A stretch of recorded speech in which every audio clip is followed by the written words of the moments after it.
What? Where am I? This place is familiar. I've not been here for years. There's something written. I don't like locked doors. I need to remember who lives. Oh, I am most wretched when alone, as every surrounding object reminds me of my irreparable loss. But no place on earth would at present suit me but my Barclay. This was a doctor's country home. He had a townhouse somewhere in these. 24th of January, 1823. My dear William. The River Severn cuts through the English county of Gloucestershire, linking Bristol in the south with Gloucester. The Vale of Berkeley lies on the south bank of the river, between the two. By all accounts, the doctor didn't travel much, but he had correspondents from all around the world. Ah, 4 candles. It was the most terrible of the ministers of death, always present, filling the churchyard with corpses, tormenting with constant fears all who... Thus our hero, being plundered of his estate and bereaved of his children. Beethoven and Mozart survived the smallpox with just a few scars, but many that survived. At length the infection spread to the palace, and reached the young and blooming queen. She received it left hideous traces of its power on those whose lives it spared, turning the babe. 6 children from the same family lost to the smallpox. Not every family was as unlucky as these poor souls, but 1 in 5 of those who caught it wouldn't live to tell the tale. Were your interviews for a new housemaid fruitful, Mrs. Knight? Yes, madam. Both girls were hard-working and from respectable families, but only the Jones girl has had the pox, and plenty of scars to prove it. Then you must select her. I will not risk the health of my family. Looks like the key to a desk drawer.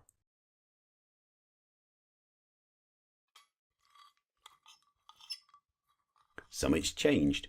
I'm sure those... They called this place Chantry Cottage.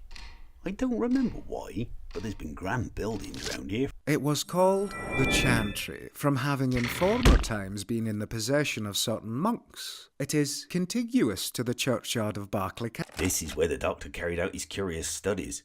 I dread to think what kind of experiments he used to get up to in here.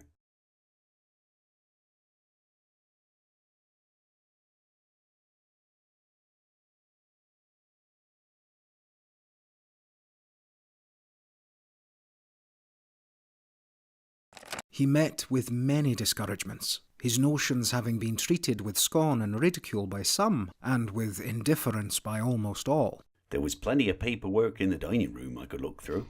The dining room. That fine mahogany table was the perfect place to make my inventory. This deserves. A small quantity of the serum of human blood was poured over about a square foot of grass. On Thursday last at 2 o'clock, a balloon was launched from the inner court of Berkeley Castle. I have entrusted a most important matter to you, which I firmly believe will prove of essential benefit to the human race. I should not wish what I have... So your book is out at last. Well, I can tell you that there bean't a copy sold. There nibbling at thistles stand Jim, Joe and Mary. On their foreheads, oh horrible, crumpled horns bud. Their Tom with a tail and poor William Old Harry, reclined in a corner, are chewing the cud. He must have believed in something to have resisted so much scorn. This was the doctor's dressing room. Looks more like a laboratory. I selected a healthy boy, about 8 years old, for the purpose of inoculation for the cowpox. I opened the thorax of a dog between 2 ribs and introduced the thermometer. Then I put some lint into the wound to keep it from... Mr. Jenner, after the most advantageous and well-attested success of the vaccine in England, I hastened to imitate this example by introducing it into the pious establishments under my direction. I am pleased to report its success and show my gratitude to one who has provided this service to humanity. The motive engages me to offer you the attached ring as a testimony of the sentiments of esteem. I still don't understand why someone would deliberately give cowpox to a healthy boy. Phipps went through the cowpox. Are you in good health, James?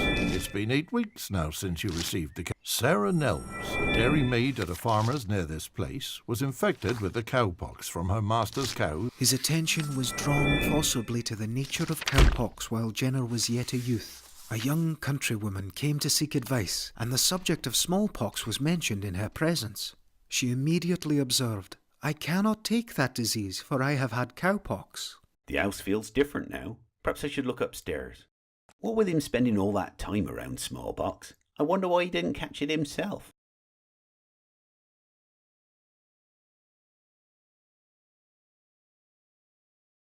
Something has changed again. Dr. Jenner lived through the wars against revolutionary France and Napoleon, but I don't know what role he played. This was Captain Jenner's room, Edward's youngest son. What have we got here then? The alternative presented by the French government to His Majesty in language. At the end of 1809, Napoleon issued a decree that 100,000 francs should be at the disposal of the Dr. Wickham, who was one of the travelling fellows of the University of Oxford, was in Paris when the command for the detention. Sire, having made a discovery of which all nations acknowledge the beneficial effects, I presume with great deference to request a favour from... At 8 years of age, Dr. Jenner was put under a preparatory process for inoculation. The smallpox, so fatal amongst us, is here entirely. I have since met with a considerable number of these Africans who all agree in one story. People take the juice. Let the atheist then, and the scoffer, the heathen and unbeliever, disclaim a dependence upon providence, dispute the wisdom of God's government, and deny obedience to his laws. Let them inoculate and be inoculated, whose hope is only in and for this life. The effect of the preparation and inoculation was this. As a child, he could never enjoy sleep, and was constantly haunted by imaginary noises. It is without superstition a noticeable incident in a biographical account that the misery Jenner endured in the smallpox process should have laid the foundation for the extermination of the disease. The doctor's bedroom, where he finally passed from this world. Jenner certainly had friends in high places. Might look at it later.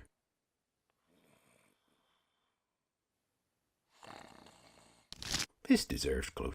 I avail myself of this occasion to render you my portion of the tribute of gratitude due to you from the whole human family.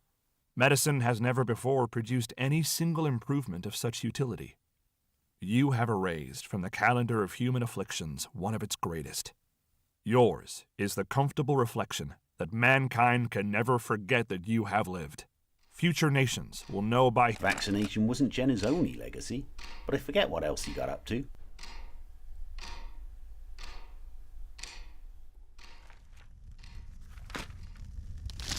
There nibbling at thistles stand Jim, Joe and Mary. On their foreheads, oh horrible, crumpled horns bud. Their Tom with a tail and poor William all hairy, reclined in a corner, are chewing the cud.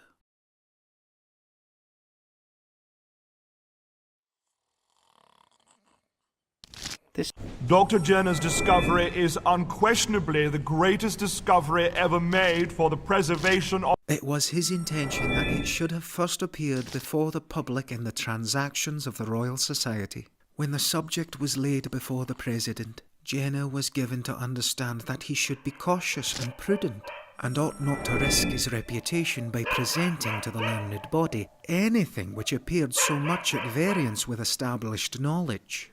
The painful disappointment which he experienced caused this design to be abandoned, and the work appeared as a separate publication. Dear Jenner, your paper on the cuckoo has been read, passed the council, and is in print in the Philosophical Transactions.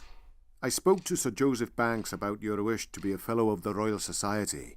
Sir Joseph has not the least objection, and will give us all his assistance.